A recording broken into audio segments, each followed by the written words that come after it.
శాసనమును పుట్టించారు.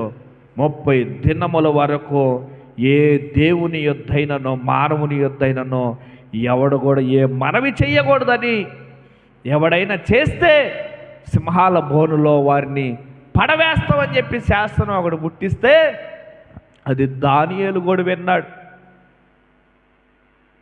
ఈ పరిస్థితి ఇప్పుడున్నటువంటి కాలంలో ఎదురైతే చాలామంది ప్రార్థన చేయటం మానేస్తారేమో.